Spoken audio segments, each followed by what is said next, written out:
형님 누님들 안녕하세요. 시니어 메일 브리핑입니다. 오늘은 정말 중요한 소식 하나 전해드려야겠습니다. 올해 노인 일자리 사업 역대 최대 규모였습니다. 무려 115만 2천 개나 됐어요. 그런데 형님 누님들 충격적인 소식이 있습니다. 이렇게 많은 일자리가 있었는데도 21만 6천 명이 탈락했습니다. 신청자 10명 중 2명은 떨어진 거예요. 경쟁률이 1.24대 1이었습니다. 형님 누님들 왜 이렇게 된 걸까요? 우리나라가 초고령 사회에 들어섰습니다. 65세 이상 인구가 전체의 20%를 넘어섰어요. 노인 인구가 1천만 명을 돌파했습니다. 그런데 일하고 싶은 어르신들은 훨씬 더 많습니다. 베이비붐 세대, 그러니까 1955년에서 1963년 사이에 태어나신 분들이 본격적으로 은퇴하기 시작했거든요. 이분들 중 60%가 일하고 싶다고 합니다. 돈이 필요해서만은 아닙니다. 뭔가 하는 게 있어야 삶이 활기차다고 느끼시는 거예요. 손자 손녀 용돈도 주고 싶고 과일도 사드시고 싶은 거죠. 그런데 형님 누님들 탈락하신 분들 중에는 준비를 잘못하신 경우가 많았습니다. 노인 일자리는 선착순이 아닙니다. 점수제입니다. 선발 기준표라는 게 있어서 여러 조건을 따져서 점수를 매기고 높은 점수 순으로 뽑습니다. 그런데 이걸 모르시고 그냥 신청만 하신 분들이 많았어요. 또 하나, 신청 시기를 놓치신 분들도 많았습니다. 노인 일자리 모집은 보통 11월 말에서 12월 말 사이에 합니다. 그런데 지역마다 다르고 일찍 마감되는 곳도 많아요. 자, 그러면 형님 누님들 내년에는 꼭 붙으셔야죠. 선발 기준을 자세히 알려드릴게요. 첫 번째, 소득 수준입니다. 소득이 낮을수록 점수가 높습니다. 기초연금 받으시는 분, 차상위 계층이신 분들이 유리합니다. 두 번째, 가구 형태입니다. 1인 가구, 그러니까 혼자 사시는 분들이 점수가 높습니다. 그 다음이 노인 부부 가구예요. 세 번째, 활동 역량과 경력입니다. 관련 경험이 있으면 가산점을 받습니다. 네 번째, 국가 유공자나 취업 지원 대상자는 가산점이 있습니다. 형님 누님들 중요한 게 있습니다. 아무리 점수가 높아도 신청 자체가 안 되는 경우가 있어요. 첫째, 생계급여 수급자는 안 됩니다. 의료급여나 주거급여 받으시는 분은 괜찮아요. 생계급여만 안 됩니다. 둘째, 건강보험 직장가입자는 안 됩니다. 다른 곳에서 일하고 계시면 안 된다는 얘기예요. 셋째, 장기요양 1등급에서 5등급 판정받으신 분도 안 됩니다. 다만 인지지원 등급이시면 전문의 진단서 내시면 참여 가능합니다. 넷째, 다른 정부 일자리 사업에 2개 이상 참여하고 계시면 안 됩니다. 형님 누님들, 노인 일자리가 한 종류만 있는 게 아닙니다. 여러 가지가 있어요. 가장 많은 게 공익활동형입니다. 전체의 70%를 차지해요. 하루 3시간, 월 30시간이라고 29만 원 받습니다. 65세 이상 기초연금 받으시는 분만 신청 가능합니다. 두 번째로 많은 게 사회 서비스형입니다. 이건 월 60시간이라고 76만 원 받습니다. 돌봄이나 교육 관련 일이에요. 65세 이상이면 신청 가능합니다. 그 외에 공동체 사업단, 취업 알선형 같은 것도 있어요.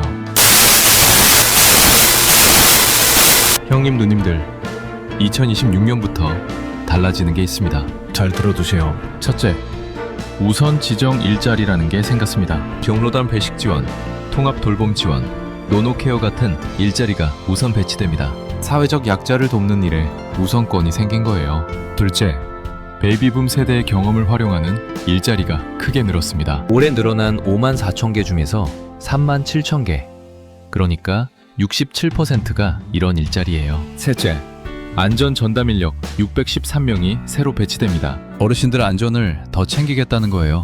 자, 형님 누님들 신청 방법 알려드릴게요. 꼭 메모해 두세요. 신청은 두 가지 방법이 있습니다. 첫째, 당문 신청입니다. 주민센터, 시니어클럽, 노인복지관, 대한노인회에 가시면 됩니다. 신분증 꼭 챙기세요. 둘째, 온라인 신청입니다. 노인 일자리 여기 홈페이지 복지로 정보24에서 신청 가능합니다. 자녀분들 도움받으셔도 됩니다. 모르시겠으면 전화하세요. 1544-3388입니다. 가장 가까운 수행기관으로 연결해줍니다. 형님 누님들, 신청할 때 필요한 서류 알려드릴게요. 기본 서류는 참여 신청서, 개인정보 활용 동의서, 신분증, 통장 사본, 주민등록 등본입니다. 등본은 3개월 이내 발급분이어야 해요. 직역연금, 그러니까 공무원 연금이나 군인 연금 받으시는 분은 서류가 더 필요합니다. 연금 지급 사실 확인서, 소득 금액 증명서, 자가 공시가격 확인서를 내셔야 해요. 복잡해 보이지만 주민센터 가시면 다 도와줍니다. 걱정 마세요. 형님 누님들, 내년에 꼭 붙으시려면 이렇게 준비하세요. 첫째, 10월부터 관심 가지세요. 11월 말에 모집 공고가 나오면 바로 확인하셔야 합니다. 지역마다 마감 시기가 다르거든요. 둘째, 거주지 주민센터에 미리 문의하세요. 어떤 일자리가 있는지. 언제 모집하는지 알아두세요. 셋째, 서류를 미리 준비해두세요. 인본이나 소득증명서 같은 건 미리 떼어두면 좋습니다.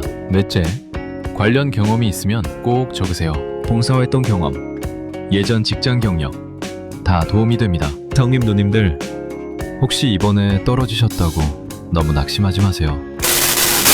1월에서 6월 사이에 중도 포기자가 생기면 추가로 뽑아요. 주민센터나 수행기관 홈페이지를 수시로 확인하세요. 추가 모집 공고가 갑자기 올라올 수 있습니다. 그리고 한 곳만 신청하지 마세요. 여러 수행기관에서 다양한 일자리를 모집하거든요. 복지관, 시니어 클럽, 대한노인회 다 둘러보세요. 형님 누님들, 노인 일자리가 그냥 돈 벌려고 하는 게 아니잖아요. 연구 결과가 있습니다.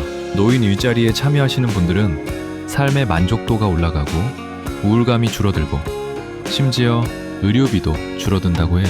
뭔가 하고 있다는 것.